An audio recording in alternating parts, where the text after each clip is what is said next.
Close your eyes for a moment and imagine this. The year is 1969. The stage is blinding with Olympia lights, a crowd of fans buzzing like a storm. In one corner stands a man the world already knows, a young Austrian named Arnold Schwarzenegger. The rising star, muscles carved like marble. Everyone expects him to win. After all, he looks like the future of bodybuilding. But then, out steps another man, not just a competitor, a force. His body isn't just muscular, it's something else entirely. Shoulders so wide they look impossible, a waist so tight it seems like a trick of the light, arms that don't look human. The crowd gasps, judges whisper, and Arnold, yes, even Arnold feels something he's not used to feeling: fear. That man was Sergio Oliva, the myth, the only bodybuilder to make Arnold look like the challenger instead of the champion. And that's where our story begins. Because let's be honest, how often do you hear about someone who didn't just beat Arnold, but made him question himself? It wasn't just about muscle mass or definition, it was about presence, about aura, about a body that seemed sculpted, not by training, but by destiny itself. If bodybuilding was the modern Olympus, then Sergio wasn't a competitor, he was Zeus himself. But here's the thing, legends don't start under bright lights. They start in darkness, in struggle, in places where dreams feel like they don't belong. Sergio's journey began far away from the glittering Olympia stage, under a Cuban sun where poverty and politics pressed harder than any barbell ever could. Before he was the myth, he was just a boy trying to survive, searching for a way out, holding onto a fire inside that nobody else could see. And that's what makes this story worth telling. Not just the glory, but the grind, the heartbreak, the humor, and the legacy that still casts a shadow across bodybuilding today. So, let me ask you, what makes someone a legend? Is it the trophies stacked on a shelf? The rivalries that fuel decades of stories? Or is it something deeper, the way a man's presence makes the world stop and say, "I've never seen anything like this before"? Sergio Oliva was that man. And tonight, we're diving into the myth. Now, if you've ever complained that your gym is too crowded, or the dumbbells are always missing, just wait until you hear what Sergio had to go through. Trust me, your gym frustrations are about to feel like a vacation. This is the story of a man who outran poverty, outshined every rival, and outflexed even Arnold Schwarzenegger himself. A man who made the world wonder if human limits were really limits at all.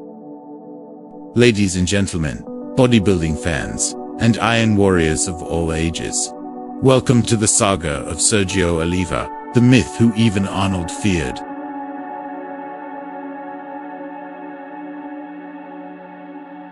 But before we step under those Olympia lights again, we need to travel back to Havana, back to the streets where a boy with nothing but desperation and determination first dreamed of something greater. Because to understand the legend, we first have to meet the child. If you ever thought chasing your dream was tough, try being born in a place where dreaming itself felt like a luxury. Sergio Oliva wasn't born into privilege, wealth, or opportunity. He was born on July 4, 1941, in Cuba, country heavy with political tension, poverty, and unrest. While America was celebrating its Independence Day, a boy who would one day define independence in his own way was taking his first breath in the sweltering Cuban heat. His childhood was far from glamorous. Imagine narrow streets filled with noise, small houses crammed with entire families, and little food to go around. This wasn't a world where bodybuilding existed, not even as a fantasy. Here, survival came first.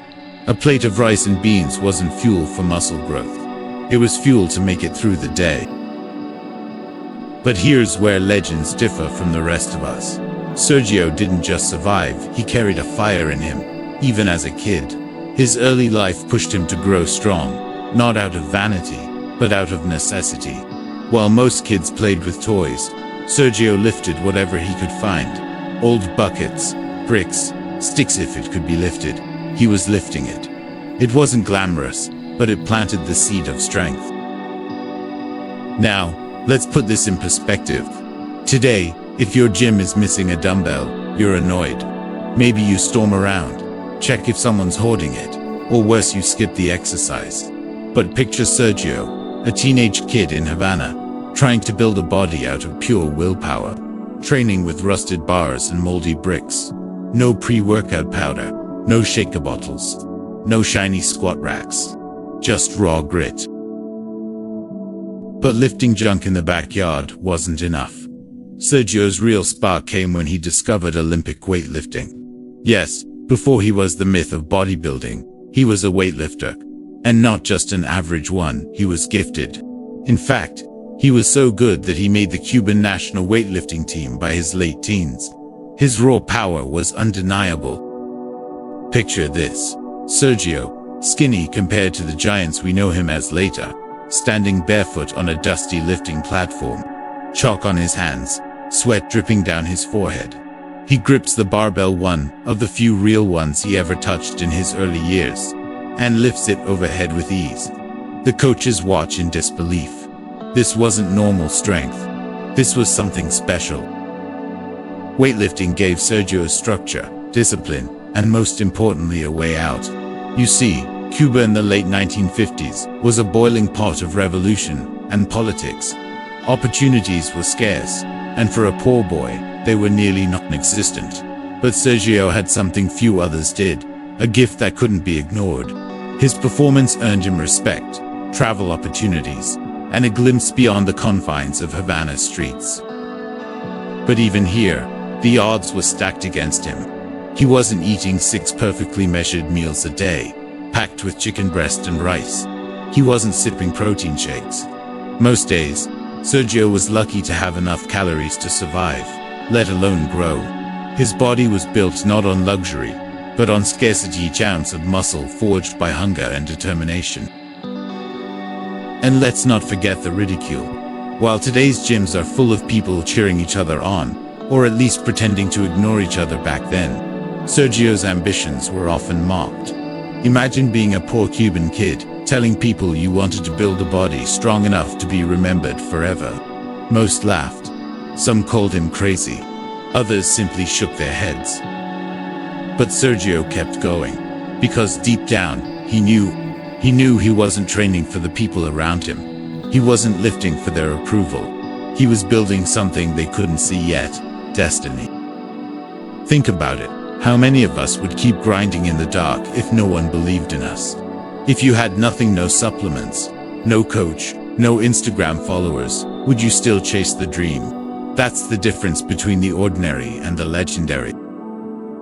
Sergio's inspiration wasn't posters on a bedroom wall. He didn't have glossy magazines of bodybuilders taped above his bed. His idols were the men he trained with, the lifters he watched, the few photographs of strength champions that trickled into Cuba. The rest, he had to imagine. The rest, he had to become. And slowly, the boy who lifted bricks became a young man who could outlift nearly anyone. His strength was more than physical, it was symbolic. Every rep was a rebellion against poverty. Every lift was proof that he wouldn't be defined by the streets he grew up on. But here's the twist. Weightlifting wasn't where Sergio's story would end. It was only the doorway. Because soon, the world of bodybuilding, the world of posing, symmetry, and stage lights was about to call his name.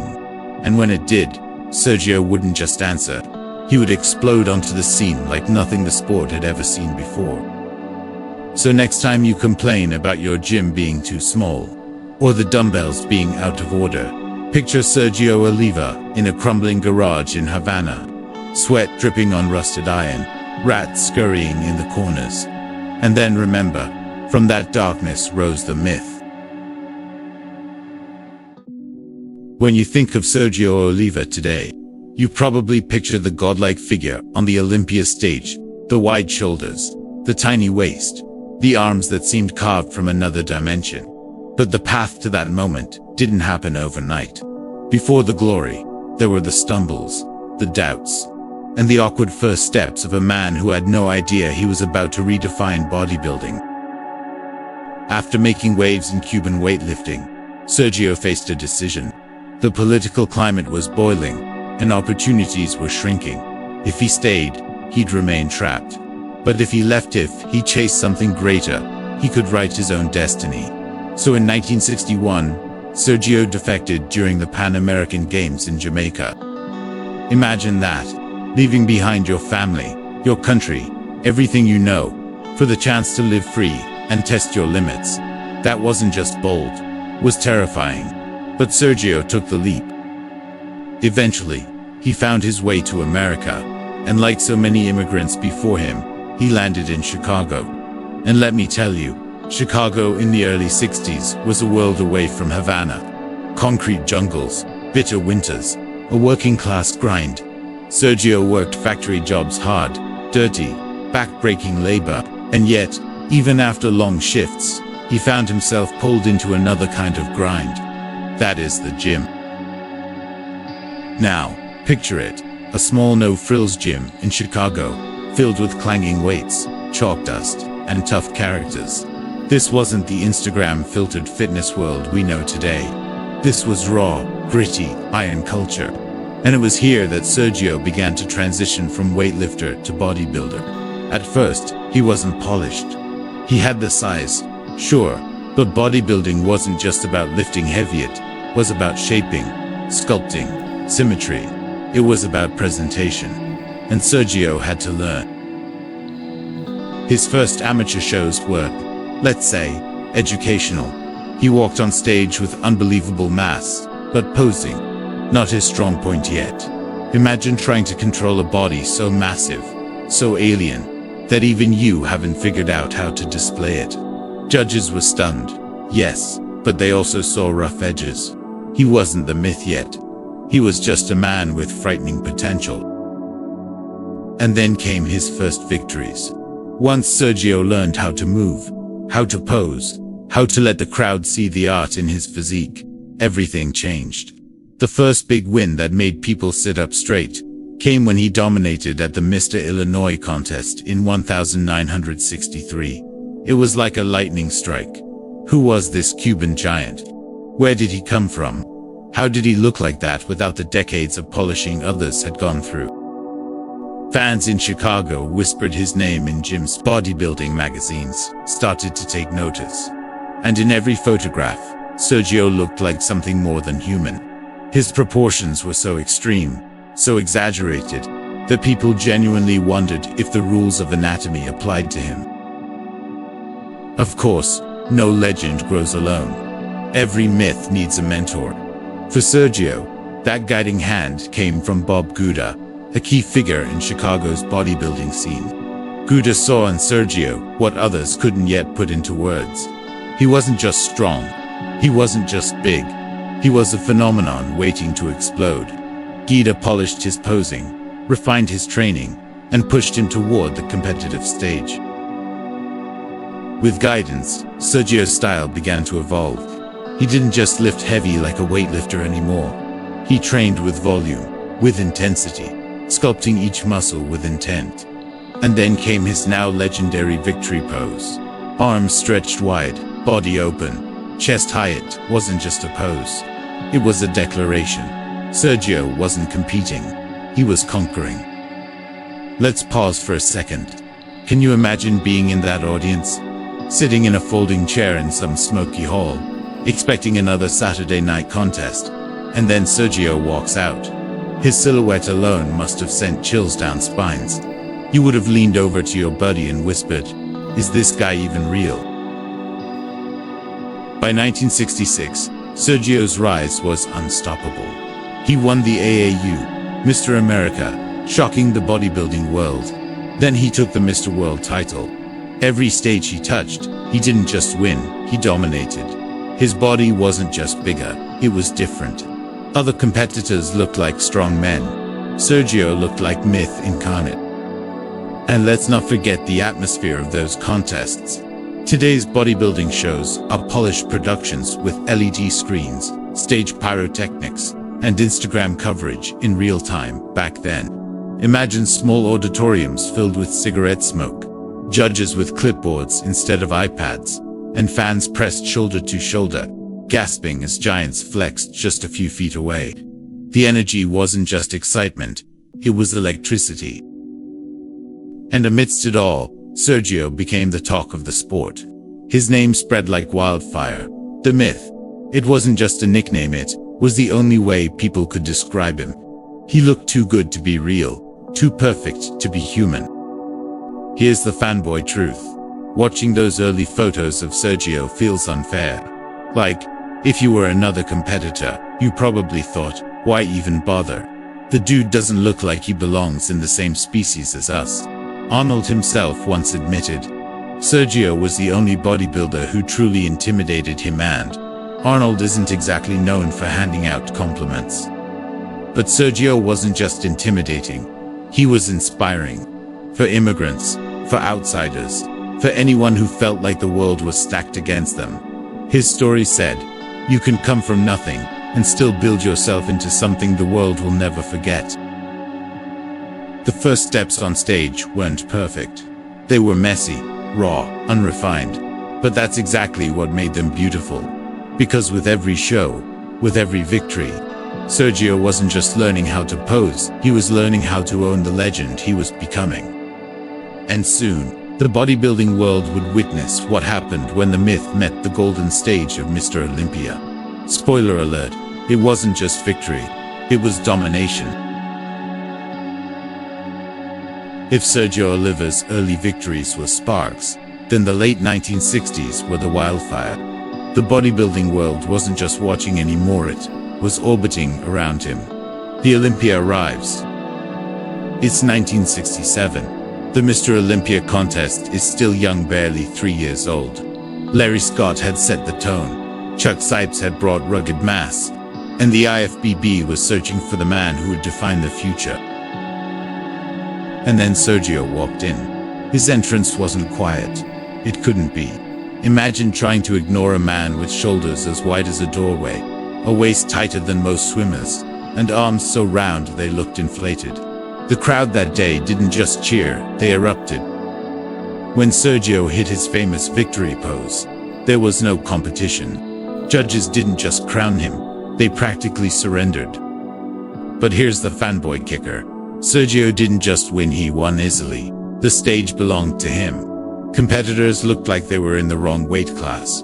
And for the first time, bodybuilding realized it had a superstar who seemed more than human. Different year, same story. Sergio came back bigger, sharper, more confident. His body had evolved again. His arms now measured close to 22 inches. His V-topper was so dramatic, it made other bodybuilders look square. And when the judges compared him side by side with Harold Poole and other contenders, forget it. Sergio wasn't just competing, he was rewriting the visual language of bodybuilding. That year, he took home his second Olympia title. And in 1969, he made it three straight Mr. Olympia victories. Think about it, at that moment, Sergio Oliva wasn't just a champion, he was the champion, the king of kings. A man who had never lost on the Olympia stage. Fans, magazines, and gyms across America whispered the same thing. Is this guy even beatable? Spoiler alert, there was one man bold enough to think he could, and his name was Arnold Schwarzenegger, the rivalry that shook the stage. Because bodybuilding isn't just about physics, it's about rivalries, showdowns, and those legendary moments where the spotlight feels hotter than the sun. And in 1969, that rivalry arrived. Arnold Schwarzenegger was young, hungry, and brash. He'd already taken Europe by storm and had his eyes locked on Olympia gold. To him, Sergio was the mountain he had to climb. But when Arnold finally stood next to Sergio under those lights, the myth crushed him. Side by side, Arnold was massive, don't get me wrong, but Sergio was alien. His waist disappeared under his ribcage. His arms hung like cannons. His silhouette was art. That night, Arnold admitted later, he knew he wasn't ready. Sergio walked away with his third title, leaving Arnold to swallow his first and only Olympia defeat. Imagine being there in that audience. You'd remember it for life.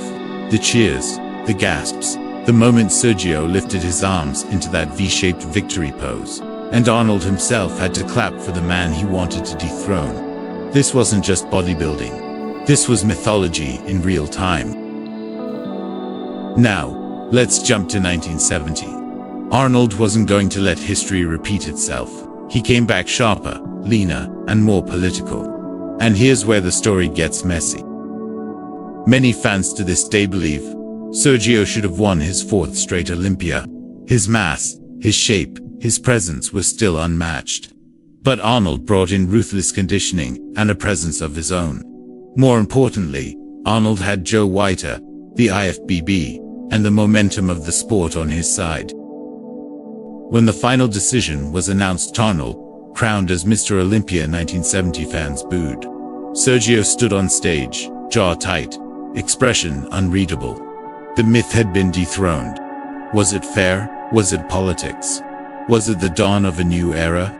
To bodybuilding fans, it remains one of the most debated Olympia outcomes of all time. But one thing was clear: a rivalry had been born that would fuel bodybuilding headlines for years. Between 1970 and 1972, Sergio and Arnold clashed multiple times. Every contest felt bigger than life. Fans didn't just watch, they chose sides. Were you Team Sergio, the raw, untouchable mass monster with godlike proportions? Or were you Team Arnold, the charismatic, calculated competitor who played both the judges and the audience like a master? Their duels became the stuff of legend. And while Arnold went on to dominate the 1970s, Sergio never stopped being the one man who had truly beaten him. The myth had planted a seed of doubt in even the most unstoppable champion. But here's where Sergio's story takes another turn. He wasn't just a bodybuilder. He was a Chicago police officer. Imagine that for a second. Getting pulled over for speeding, and the man leaning into your window is Sergio Oliva. There are stories half funny, half legendary of Sergio walking into bars in full uniform, his arms straining against the fabric, and the entire room going silent. He wasn't just respected, he was mythologized in his own lifetime. Fans didn't just admire him, they adored him. He was proof that the American dream wasn't a slogan. It was a body, a man, a presence that came from nothing and became everything. The late 1960s and early 70s were Sergio's golden years. 3 Olympia titles, multiple Mr. World, Mr. Universe, and countless other victories. Rivalries that defined an era, a physique that forced even Arnold to admit defeat. But more than trophies, Sergio gave bodybuilding something rarer. He gave it myth. He wasn't just another guy with muscle. He was a story, a presence, a legend you couldn't explain. You had to see it to believe it. And to this day, ask any hardcore bodybuilding fan who the greatest of all time was, and you'll still hear his name whispered: Sergio Oliva, the myth.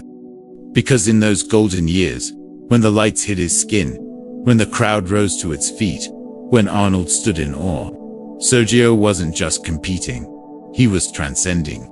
He wasn't a man anymore. He was the embodiment of possibility. And that is why his golden age will never fade. For every hero, there's a shadow. And for Sergio Oliva, the shadows came not from competitors' physiques, but from the politics, the pressures, and the heavy price of being too extraordinary for the system around him. Let's rewind to the early 1970s. Sergio had just lost the 1970 Olympia to Arnold. For fans, it wasn't just a defeat, it felt like robbery. Because when Sergio stood on stage, his proportions were still unmatched. His mass was still unmatched. His silhouette, untouchable. But bodybuilding is not always about who looks the best. It's also about who plays the game. And Sergio, he was never the politician. He didn't kiss rings, he didn't lobby judges, and he didn't smooth talk promoters. He was raw, unfiltered, and direct. He wanted to win on physique alone. Arnold, on the other hand, was already mastering the art of politics. He was charming the media, winning over Joe Whiter, and becoming the poster boy of the sport. So when Arnold started taking Olympias in the early 70s, fans couldn't help but whisper, Did Sergio really lose? Or was he beaten outside the stage? It was a painful truth. Bodybuilding had shifted, and Sergio was stuck fighting not just men, but a machine. Nowhere was this more obvious than at the 1972 Olympia in Essen, Germany. Ask any old-school fan, and they'll tell you it was one of the most controversial bodybuilding contests ever. Arnold and Sergio faced off again. Arnold was sharper, leaner, more conditioned. But Sergio was still a walking statue. That waist-to-shoulder ratio, those arms, the sheer power of his physique when he hit the victory pose, the arena roared. But when the decision came down, Arnold was declared the winner. The crowd booed again. Fans erupted into chants for Sergio, and to this day, people argue he should have walked away with the crown. But Sergio's reaction, quiet, stoic. He walked off stage with dignity, but inside he knew the game wasn't fair anymore. He wasn't just fighting Arnold, he was fighting an entire system that wanted a different kind of champion. Behind the stage lights, Sergio's relationship with Joe and Ben Wider was growing tense. The Widers were the kings of bodybuilding promotion. They controlled the magazines, the stages, the opportunities. And Sergio, outspoken, independent, unafraid, wasn't someone they could control. He clashed with them repeatedly, demanding fair judging, better treatment, respect for his achievements. But in a sport where the Widers built the spotlight, stepping out of line meant risking exile. But politics weren't the only shadow. By the mid-1970s, years of brutal training began to take their toll. Sergio's body, once invincible, began to feel the weight of time and punishment. He suffered injuries that slowed his training, torn muscles, aching joints, setbacks that would have crippled a lesser man. Yet Sergio kept pushing, because to him, bodybuilding wasn't just sport, it was identity. Still, every missed rep, every rehab, every night of pain in silence, it all chipped away at the aura of invincibility. And in the brutal world of bodybuilding, the moment you look human, the judges move on. After leaving the IFBB due to constant clashes, Sergio drifted into other federations, NABBA, WABBA, you name it. He competed where he could, but the stages were smaller, the spotlight dimmer. Imagine it, the man once hailed as the Mytho Man, who crushed Arnold, now standing under half-lit stages in Europe, competing for trophies that barely made headlines. For fans, it felt like watching a lion pacing inside a cage too small for him. And yet, Sergio still drew gasps. Even in smaller contests, when he walked out, people whispered, "That's him. That's the myth." He was never ordinary. Even when the stage was bought inside, he must have felt the weight of what had been lost. Sergio's story isn't just about politics and injuries, it's also about personal cost. Bodybuilding gave him fame, but it also took pieces of him. His health suffered under years of relentless training and experimentation with substances the sport never liked to talk about.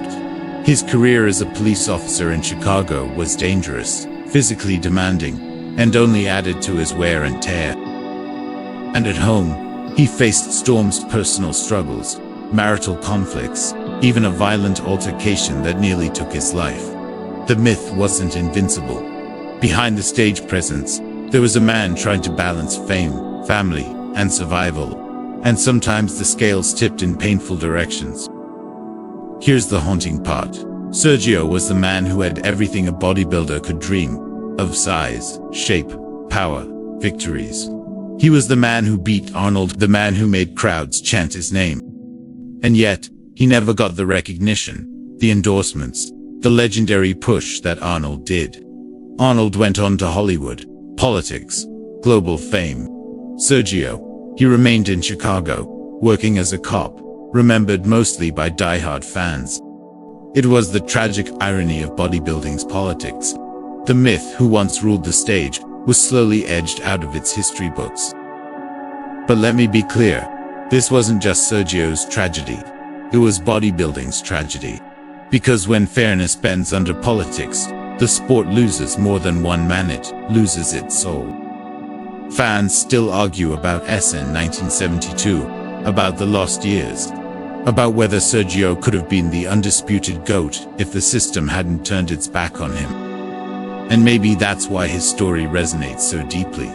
Because it isn't just about muscle, it's about justice, about the cruel hand of fate, about the price legends pay when they burn too brightly for the world around them. Sergio's golden age gave us glory, but his darker years gave us truth. That legends aren't just built in victories. They're forged in the fires of controversy, in the scars of injustice, in the weight of everything they lost. And Sergio Oliva, the myth, carried all of that. Because behind the muscles, behind the victories, behind the spotlight, was a man who wanted only one thing: to be remembered as the best. And in the hearts of true fans, he always will be. When you speak the name Sergio Oliva in a gym today, decades after his final pose, you'll notice something magical. Younger lifters, kids who weren't even born when he stood on stage, still pause, still look up his photos, still whisper, "The myth." And that says everything. Because Sergio wasn't just another competitor, he was a moment in time, a force of nature that made people question what was possible. And the truth, his influence didn't die when he left the Olympia stage. It's alive every time a bodybuilder flares their lats wide, every time someone in a crowded gym dreams of looking superhuman, every time a champion remembers that physique alone should be enough to silence politics. That iconic stance, the victory pose, arms stretched overhead like a king surveying his kingdom. Nobody hit it like Sergio. Not Arnold, not Haney, not Ronnie, not Phil. It wasn't just a pose. It was a statement. To this day, when pros want to show dominance, they raise their arms just like Sergio. The silhouette still echoes through generations. His body became more than muscle. It became mythology. Lee Haney once admitted that Sergio's shape was the kind that redefined standards. Ronnie Coleman often said that Sergio's genetics were unreal. A reminder that sometimes the game changes when someone simply born for greatness walks into it. Even Arnold himself never denied it. He called Sergio one of his toughest rivals, the man who forced him to rethink his training, his presentation, even his mental game. And that's perhaps the greatest tribute of all. When the champion you dethrone still calls you the one who made him better. Sergio stood at a crossroads in bodybuilding history.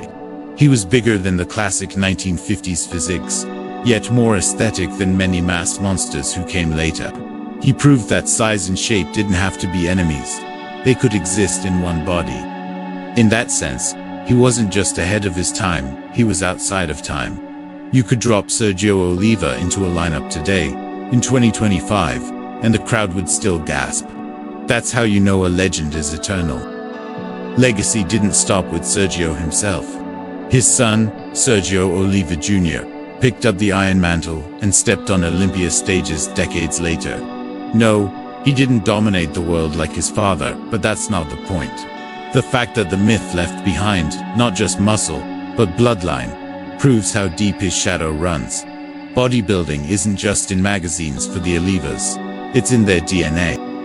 And when fans saw Sergio Jr. hit that same victory pose, even just for a heartbeat, it felt like time travel. But perhaps the most important legacy isn't the trophies or the poses, it's the reminder that behind every myth is a man. Sergio Oliva was not untouchable. He had flaws, he had struggles, he had heartbreak. He worked as a police officer, patrolling the streets of Chicago long after the flashbulbs faded. That dual-life legend on stage, protector on the streets, made him human. It made him relatable in a way few other champions ever could be. And maybe that's why fans loved him so fiercely. He wasn't polished. He was raw, real, and unforgettable. When Sergio passed away in 2012, the bodybuilding world didn't just lose a champion, it lost a piece of its soul. Tributes poured in from every corner, fans, pros, rivals, journalists, all saying the same thing: there will never be another. And they were right. Because legends like Sergio Oliva don't repeat. They arrive once, shift the entire sport, and then linger forever in memory. He was the man who made Arnold sweat, the man who sculpted the impossible, the man who turned flesh into myth. So the next time you're in the gym, grinding through a set, and you feel like you've hit the wall, think of Sergio.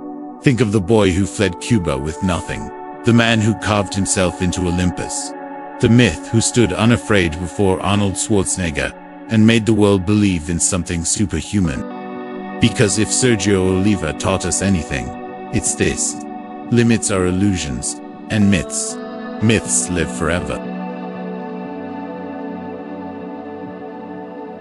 Picture it again. The bright lights of the Olympia stage, the smoke of anticipation in the air, the crowd leaning forward in their seats.